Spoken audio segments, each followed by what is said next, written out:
Sommes-nous vraiment qui nous sommes? Quelle est la preuve que nous ne sommes pas des aliens et les autres les véritables êtres humains? Est-ce que le ciel est vraiment bleu? Et s'il est vraiment bleu, qui a décidé que c'est la couleur bleue en fait? Est-ce que la couleur bleue qu'on est en train de regarder quand on regarde le ciel n'est pas en réalité par exemple la couleur rouge? Quelle est la preuve que ce n'est pas moi qui suis dans les clips de Craig David et Craig David qui est en train de vous parler actuellement en fait? Okay, if you're just looking at the evidence, anybody that speaks truth to power or says controversial things ends up dead. Le rappeur B.O.B. pense que la Terre est plate. Y'all, it's Flat Earth Bob here.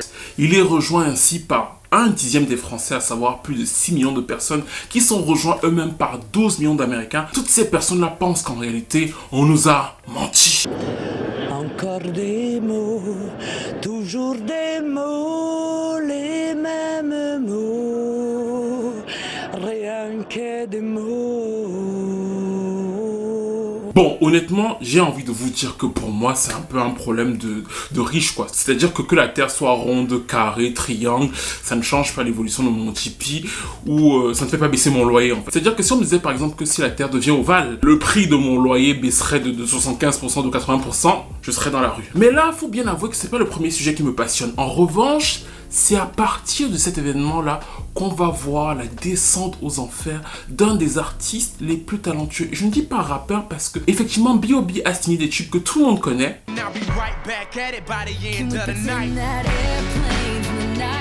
Ou encore celui-ci. Mais c'est surtout un artiste aux multiples facettes, à savoir qu'il sait chanter, jouer de plusieurs instruments, il a produit, et c'est hyper rare dans sa génération, la majeure partie de ses titres. Il a été un des premiers rappeurs et d'ailleurs le seul à avoir une collaboration avec Taylor Swift.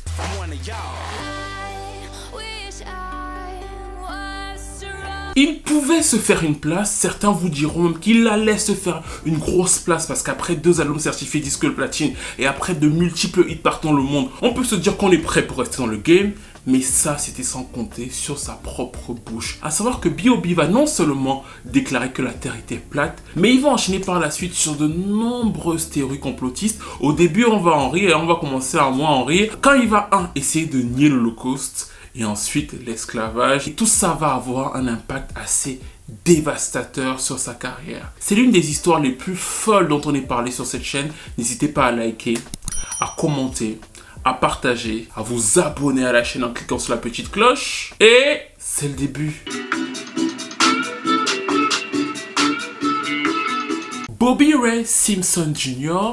est le fils d'un pasteur et c'est l'histoire donc d'un petit génie. Très tôt, il se passionne pour la musique. À 8 ans, il impressionne ses parents en sachant déjà jouer de plusieurs instruments. Il sait chanter et surtout, il peut, ce petit bout de chou, diriger la chorale de son père. C'est-à-dire que l'oreille musicale est presque parfaite et tout le monde le félicite. Tout le monde félicite le pasteur jusqu'au jour où le petit n'est qu'en 6e quand il va dire à son père « Papa, j'abandonne l'école, je veux faire carrière dans la musique. » Ça, en Afrique, c'est « Donc, tu veux vendre la drogue? Je t'ai élevé pour que tu vendes de la drogue. Je t'ai élevé pour que tu vendes de la drogue. Laisse-le venir ici. » En France, au nom des allocs, tu vas y aller de gré ou de force. Mais bizarrement, notre tonton pasteur de la Caroline du Nord, même s'il n'est pas trop d'accord avec les choix de son fils, semble les comprendre. C'est-à-dire qu'il lit certains de ses textes, il se dit c'est vraiment incroyable, son fils écrit vraiment bien. Et à partir de là, l'école va donc devenir l'activité extrascolaire du petit Bobby Ray. C'est-à-dire que dès 11 ans, lui il allait à l'école par option et son but principal était donc de faire carrière dans la musique. Et bizarrement, il va aussi y arriver très rapidement. Il va se trouver un manager Be Rich à l'âge de 12 ans et à l'âge de 14 ans, il va vendre son premier beat à City. C'était un artiste de Sleep and Side Records, on retrouvait notamment Trina à l'époque et le single s'appelait Da Cookie Man. Nous sommes en 2002. Qu'est-ce qu'un gamin de 14 ans qui ne va pas à l'école fait quand il se retrouve avec des milliers de dollars vendus pour son premier beat? Bah bien sûr, il les dilapide, sauf que son prochain contrat, contrairement à ce qu'il pensait à ce moment-là, ne va pas arriver aussi vite. Il va devoir bosser à fond et améliorer ses performances en tant que rappeur, parce qu'à la base, encore une fois, c'est un vrai musicien en fait. C'est-à-dire que lui, il chante, il produit, il écrit, il fait tout. Et là, comme il s'était dit avec son manager qu'on va le marketer en tant que rappeur, bah en fait, il va faire ses classes pendant plusieurs années. Et un jour, en 2006, 2006, on va le faire entrer dans une boîte de nuit en mentant sur son âge pour qu'il puisse rencontrer la personne qui va changer sa vie, à savoir T.I., qui va l'écouter rapper sur la chanson Cloud9, qui est une ode à la fumée préférée de Bob Marley, un truc de ouf. T.I. entend ça, mais T.I. est surtout intéressé par le fait que le gamin sache écrire et qu'il a un flow assez conséquent. Et c'est à partir de là qu'il va le prendre sous son aile. Le premier single qui va sortir était cette chanson Haters Everywhere. Il est managé par le DJ de T.I. Vous voyez que la chanson a ce côté très urbain, mais on entend aussi un petit truc électro on the flowery dans la production, c'est-à-dire qu'il se positionne déjà dans une sorte de rappeur un peu mainstream, avec ce côté malgré tout très ratchet, très urbain. Et c'est un peu comme ça que B.O.B va se structurer dans sa montée vers le succès. À savoir qu'en 2007, il va livrer 3 mixtapes très ghetto, et de l'autre côté, il va essayer d'avoir des singles beaucoup plus grands pour l'époque, beaucoup plus feel good, beaucoup plus simple, un peu comme cette chanson-ci. C'est cette formule-là qui va le faire monter. Il va être validé par plusieurs gros magazines. Certains vont le citer comme le rappeur montant, à l'instar de gars comme Kid Cudi. Et de l'autre côté, T.I. va aussi le signer, le mettre en featuring sur certains albums. Très clairement, au début de l'année 2009, B.O.B n'a plus qu'à pousser afin de laisser entrer le public. Et c'est aussi là qu'il va faire une sorte de twist qui m'avait d'ailleurs beaucoup surpris à l'époque. C'est-à-dire qu'au lieu d'aller directement vers cette vibe rap, il va faire une déclaration en disant « Bon, en fait, moi, je suis pas qu'un rappeur, en fait. Vous savez, moi, mon père était un pasteur. Moi, je sais absolument tout faire. Je sais produire, je sais écrire, je sais chanter. Et d'ailleurs, je ne veux pas être retenu sur le rap. Je veux être beaucoup plus libre. » Il va donc sortir une de ses premières chansons chantées, No Man's Land.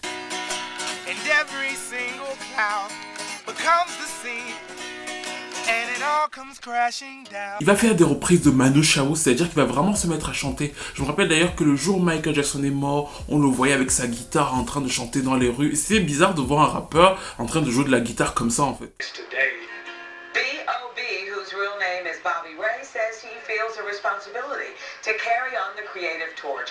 Atlanta's flourishing music. Dans cette foulée où il se rebrandait en même temps qu'il se marketait en tant que rappeur, il va sortir une mixtape qui va allier tout ça, à savoir Bobby Ray contre B.O.B, où on retrouvait justement cette dualité, le rappeur et l'artiste beaucoup plus chanteur. Et c'est ça aussi qui va vraiment intéresser Atlantic.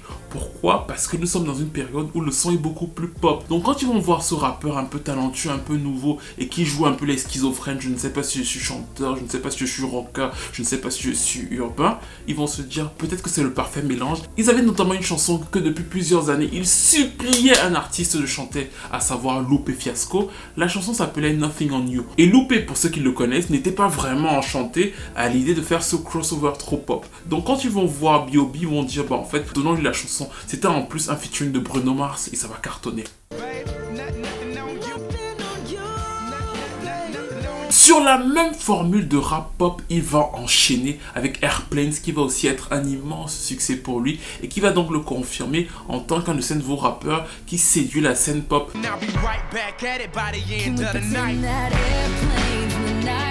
Et l'album The Adventures of Bobby Ray était globalement dans ce même esprit. C'est un album totalement crossover. Quelqu'un qui n'aime pas du tout le rap peut tout à fait aimer Nothing on You, il peut tout à fait aimer Airplane, d'ailleurs ce sont des chansons quasiment purement pop. Et donc globalement, même s'il appelle T.I. et Lupe Fiasco pour essayer de le soutenir sur sa base hip-hop, c'est un rap plutôt léger, feel good, qui va lui permettre d'avoir une grosse audience en termes de vente de singles et beaucoup moins d'assises logiquement en termes d'albums parce qu'il était présenté en tant que rappeur. Et donc les gens qui écoutaient les singles du rappeur n'étaient pas forcément les mêmes qui allaient écouter son album en entier, même si on y retrouvait Eminem, c'est-à-dire qu'il avait vraiment l'appui de gens confirmés dans le game. Tout ça est d'autant plus cool pour lui que la moitié de l'album est produite par B.O.B lui-même. Plein de personnes dans le mainstream font appel à lui parce que c'est un rappeur qui est donc crossover, qui est plutôt lisse. Donc il va travailler avec One Republic, il va travailler avec Kesha ou encore avec JCG sur le fameux Price Tag. Son nom étant solidifié sur le premier album, il va passer sur le second album avec un titre qui était très intéressant. Le second album va s'appeler Nuages étranges, Strange Cloud. Le premier single avec Lil Wayne, c'est un titre un peu plus dubstep, mais surtout au départ, il ne voulait pas de featuring dans cet album-là. Il voulait commencer à plus se livrer, à plus montrer l'artiste qu'il est. Il parlait même déjà d'aller vers des trucs un peu plus rock. Et c'est Chris Martin qui lui a dit non, calme-toi, invite d'autres artistes, d'autres genres musicaux, marie tout ça et continue à progresser jusqu'au jour où tu pourras faire cet album rock que tu as envie de faire. C'est donc là qu'il va commencer donc à avoir pas mal de featuring. C'est notamment Ryan Tedder qui a produit Blending Love de Leona Lewis ou encore Hello de Beyoncé qui va lui produire le tube pop So Good.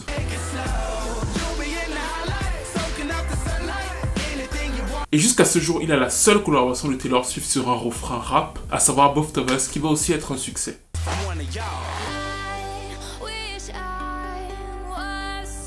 Dans le même temps, il continuait à sortir des mixtapes et à partir de 2012-2013, même s'il cartonnait avec son album qui s'appelait donc Strange Cloud, la fin de l'exploitation est parfaite parce qu'encore une fois, c'est un succès pour lui.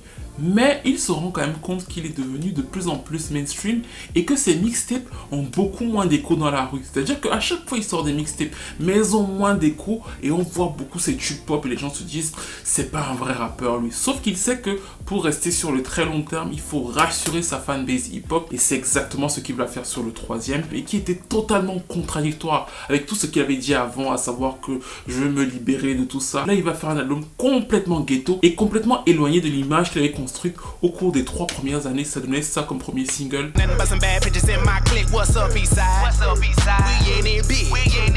Underground Luxury va avoir beaucoup de mal au démarrage parce qu'effectivement son public pop va se dire mais c'est quoi qu'il nous sert, et le public hip hop ne va pas être réceptif au début, mais au fil des singles il va quand même arriver à avoir ses 500 000 exemplaires, à savoir le disque d'or, et à se dire ouf quoi, c'est à dire que j'ai fait 2 albums qui ont cartonné en mode beaucoup plus pop, j'ai fait un album urbain qui m'a quand même permis d'avoir le disque d'or, et surtout plus ou moins à l'époque tout le monde reconnaît son talent en fait. C'est l'un des seuls rappeurs sur ce moment là qui fait des prestations où il est assis lui-même sur le piano et il rappe en même temps.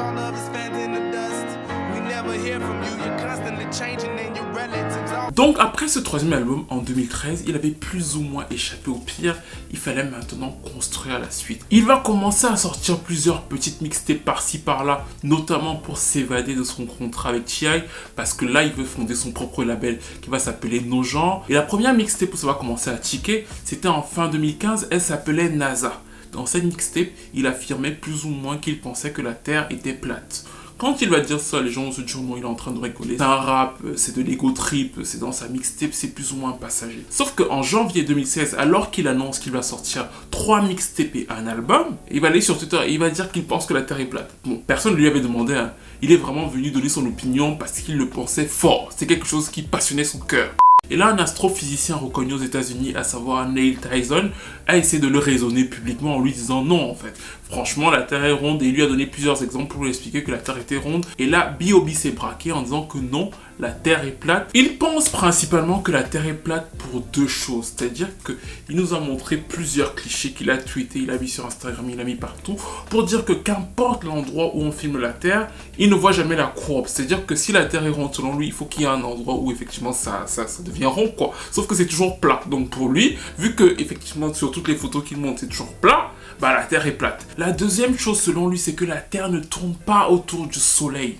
C'est-à-dire que si la Terre tournait autour du Soleil selon B.O.B., nous serions capables de voir le Soleil sous d'autres angles. Comme effectivement nous voyons toujours le Soleil sous le même angle selon lui, bah en fait la Terre n'est pas ronde et elle ne tourne pas autour de la Lune, et nous vivons depuis plusieurs années dans un mensonge éhonté. C'est quelque chose qui au début paraissait un peu anodin, c'est-à-dire que quand on a vu ça, sachant que ce que je viens de vous dire a été démonté par plusieurs astrophysiciens depuis des années, bah en fait, quand il a dit ça au début, on a plutôt rigolé. Sauf que lui n'a pas rigolé, il a insisté dans des centaines d'interviews. Il a commencé à dire qu'il se battait contre le plus gros mensonge de toute l'histoire de l'humanité et qu'on allait le censurer. Alors on voyait ses tweets, mais il disait à chaque fois qu'il était censuré, et il a enchaîné les mixtapes pour le prouver. La première mixtape c'était Water, eau. La deuxième c'était Fire, le feu. La troisième c'était Earth, la terre. Et la quatrième c'était Air, l'air. Et donc les 4 éléments. Et dans ces différentes mixtapes là, il expose ces différentes théories parce que justement, il n'y en avait pas qu'une. Et tout de suite après, il va lancer un fameux crowdfunding pour que ses fans l'aident à acheter un satellite pour vraiment nous prouver que la Terre est plate. Y'all, it's Flat Earth Bob here. I'm starting this GoFundMe because I would like to send one, if not multiple, satellites as far into space as I can, or into orbit as I can, to find the curve. Les gens qui n'ont pas de loyer à payer au... Il demandait à ses fans 200 000 $ pour pouvoir avoir ce satellite et prouver donc son point, à savoir que la Terre est plate. Sauf que malgré toute sa campagne, ses fans ne vont pas suivre et il va recevoir moins de 1000 $ sur son fameux crowdfunding. Mais là encore, B.O.B ne va pas se décourager et il va même aller plus loin. Il va sortir une chanson qui s'appelait donc Flatline, la ligne plate, et c'était donc véritablement Hiroshima. Parce qu'avant tout ça, on se disait qu'il allait plus ou moins se relever, mais quand il sort ce titre, l'espoir est définitivement mort. Flatline, you got me once but that died. Hey. Sur le titre, il ne fait pas que dire que la Terre est plate, parce que bon, la Terre est plate, à la limite, je vous ai dit, on s'en fout.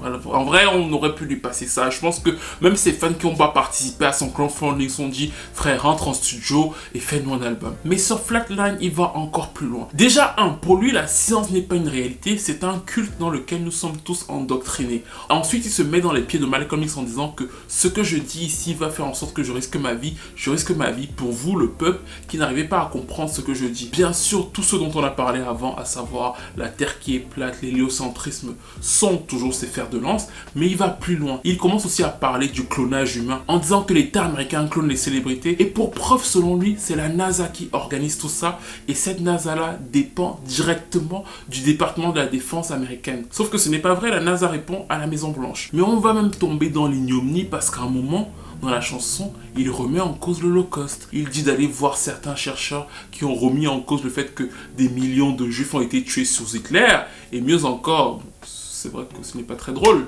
Il nous précise au passage que non mais Hitler, c'était moins pire que Staline. Stalin was way worse than Hitler. Mais oui, c'est clair. Ok. Tout ça va avoir un effet dévastateur sur son image, de telle sorte que quand il entre en plein 2017, vraiment B.O.B devient une blague. Et ses fans ne lui en veulent pas simplement de penser ce qu'il pense, c'est le fait d'avoir mis ça dans sa musique de telle sorte que plusieurs mixtapes et une chanson principalement portent ça en fait. Donc de fait, quand on va leur dire que tu soutiens ou écoutes B.O.B, ça veut dire que tu soutiens certaines thèses, et c'est là que son public va totalement le lâcher, un peu comme sur le crowdfunding. Tiens, il va le virer de son label, ils vont clairement se séparer, et il va malgré tout trouver la force de sortir un 4e album, et sur ce 4e album il va avoir plusieurs invités, et bizarrement sur cet album il va essayer de faire patte blanche en fait, il va essayer de faire un album normal, de commencer à parler de tout et de rien, de bitches, de farine et tout, il va essayer de faire oublier ce qu'il venait de dire, sauf que personne n'y va y croire. L'album Hater va faire moins de 3000 ventes, c'est-à-dire que c'est le désert complet. Et c'est là qu'il va sortir ce que j'ai toujours pensé être... vous allez m'excuser parce que ce n'est pas drôle. Mais j'ai toujours pensé qu'il avait sorti celle-là, peut-être aussi pour se venger un peu de ses chiffres d'album. Il va balancer, ils disent, tendez bien l'oreille, que l'esclavage a duré 400 ans. Ils disent, l'Amérique a simplement 250 années. Avez-vous déjà vu un bateau d'esclaves? Ils peuvent trouver des os de dinosaures qui ont plusieurs millions d'années, mais ils sont incapables de trouver des bateaux d'esclavage. Je suis désolé de rigoler. En fait, parce que oui, l'une des nombreuses thèses que B.O.B va commencer à plus ou moins décrypter dans sa nouvelle bataille contre le monde qui nous contrôle là, c'est le fait de dire que l'esclavage n'a pas existé. L'esclavage, c'est aussi quelque chose qui a été inventé par les gens qui nous contrôlent pour pouvoir emprisonner mentalement les Noirs. Jesus Christ. En 2018, il a sorti un album qu'il annonçait comme étant son dernier, qui a été un échec total. On se retrouve quasiment à moins de 500 ventes. C'est voir comment son public s'est totalement éloigné de lui. Et cette année, il est revenu avec un autre album. Et c'est très drôle parce que maintenant, il essaie de courir derrière la tendance. Il a un peu effacé son côté, la terre est plate et tout, pour essayer de faire un petit titre trap à la mode.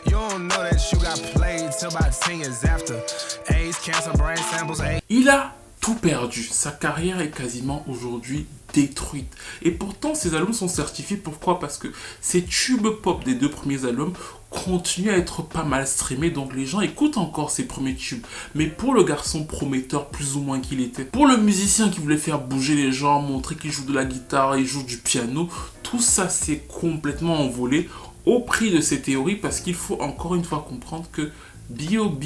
n'a pas back down. Malgré le fait que sur les chansons, il essaie de s'attendrir, il reste sur ses positions et mieux encore, il continue à aller de plus en plus loin. Le confinement, il a fait un live dans lequel il a réitéré tout ce que je vous ai dit là et il a rajouté en plus maintenant que le 11 septembre n'a jamais existé et plein d'autres choses du genre et il continue à sous-entendre que peut-être qu'il va mourir ou qu'on va le tuer pour ce qu'il dit parce que c'est bien sûr notre libérateur. Okay, if you're just looking at the evidence, anybody that speaks truth to power or says controversial things ends up dead. You know? Bon, moi, vous commencez à me connaître, je suis pour la liberté d'expression de façon générale. C'est-à-dire que le fait qu'il s'exprime et donne son avis ou ses pensées ne me dérange pas en soi parce que je pense que c'est bien que quelqu'un s'exprime pour qu'on puisse le contredire. Et d'ailleurs, ce que l'astrophysicien et plusieurs de ses fans d'ailleurs avaient fait à chaque fois, c'était lui montrer des preuves. Parce que je le réitère pour les gens qui ont regardé la vidéo, tout ce que je vous ai raconté dans cette vidéo a été contredit à de nombreuses reprises par la science. Et non, la science pour moi n'est pas un culte. Donc non, tout ce que B.O.B. dit, c'est son droit de le penser, mais c'est aussi mon droit de vous dire que je n'y crois pas, tout en le respectant et tout en respectant toutes les personnes qui pensent comme lui, avec lesquelles je peux débattre, tant que chacun a argumentaire comme argumentaire. Mais ce qui m'a toujours frappé dans son histoire, et que je trouve très symptomatique de notre époque, c'est le piège dans lequel il est entré et dans lequel il n'a pas pu sortir. Je ne sais pas si vous avez vu, mais ça a été chronologique. Moi, je me rappelle très bien, toujours, le jour où il a dit que la Terre était plate parce qu'on en a rigolé. Au début, c'était comme une blague. Et progressivement, le mec est allé de plus en plus loin dans ce genre de théorie. Et encore une fois, il a le droit d'y aller. Mais on voit qu'à un moment, il ne peut plus en sortir, en fait. C'est-à-dire que bientôt, il va remettre en cause le fait d'être noir ou peut-être même d'avoir des oreilles. Pourquoi est-ce qu'on appelle oreille? Pourquoi est-ce que les oreilles ne seraient pas les fesses et les fesses les oreilles? Bref, je pense que bientôt, il pourra aller de plus en plus loin. Et le fait qu'il aille de plus en plus loin doit nous interroger. Parce qu'effectivement, sur Internet, tu peux toujours trouver quelqu'un qui pense comme toi en fait. Si tu dis demain sur internet que Michael Jackson est un homme blanc, né blanc et qui n'a jamais été noir et que nous tous là nous vivons dans un rêve, il y a des gens qui vont te soutenir, il y a quelqu'un qui va venir te dire que oui j'ai toujours pensé comme toi. Les photos du petit garçon là ce n'est pas le vrai, il faut qu'on retrouve le vrai Michael Jackson. Il va tweeter où est le vrai petit Michael Jackson là, ouvrez les yeux, le petit garçon noir là n'est pas la même personne qu'il était en 2001 dans le clip de Invincible, vous ne voyez pas, ce n'est pas possible, ouvrez les yeux, on nous cache des choses. Donc tu peux te retrouver quelqu'un qui sera ton avis et c'est peut-être le risque de ce genre de théorie en fait. Je ne suis pas contre le fait que les gens pensent différemment. Encore une fois, pensez ce que vous voulez. Mais le danger c'est quand on s'enferme dans un schéma de pensée. Et c'est exactement ce qui lui est progressivement arrivé. C'est-à-dire qu'il est parti de la Terre est plate. Et il faut savoir qu'il a découvert tout ça en 2015. Avant, il n'était pas du tout intéressé par ça. En 2015, il découvre que la Terre est plate. Il continue de se documenter. Il se rend compte que la plupart des célébrités auraient été clonées par les terres américains. Ensuite, que la Terre ne tourne pas autour du Soleil. Ensuite, tout ce qu'on a vu là, l'Holocauste, l'esclavage. Et ça continue. Et tout autour de lui s'éloigne.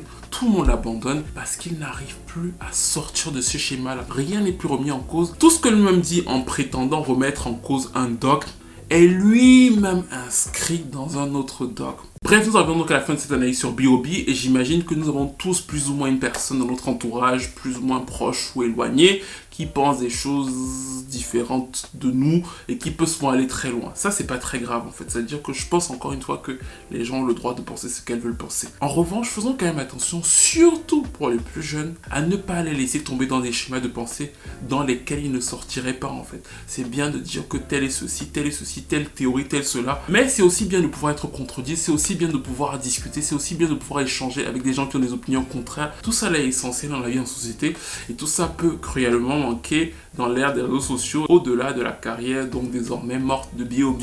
qui avait encore une fois pourtant tout en fait. Franchement, sur le CV de talent, peut-être que c'est pas le plus grand rappeur de la planète, mais en tant que musicien, vous voyez qu'il a quelque chose à offrir.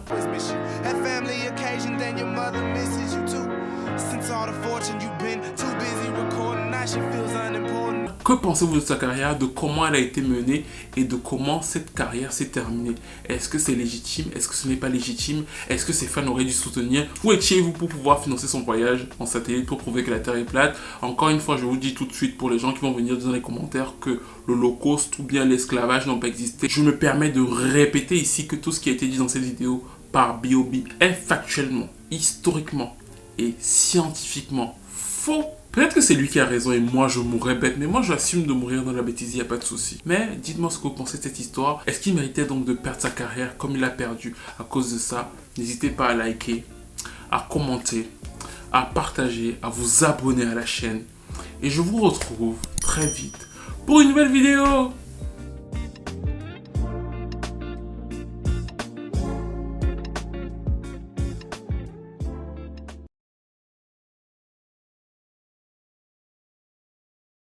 Tout le monde n'est pas forcément capable de gérer ce genre de choses et ça peut donc très vite devenir un piège. Les mauvaises langues diront que son père aurait dû le laisser un peu plus longtemps à l'école. C'est pas moi, hein, c'est les mauvaises langues.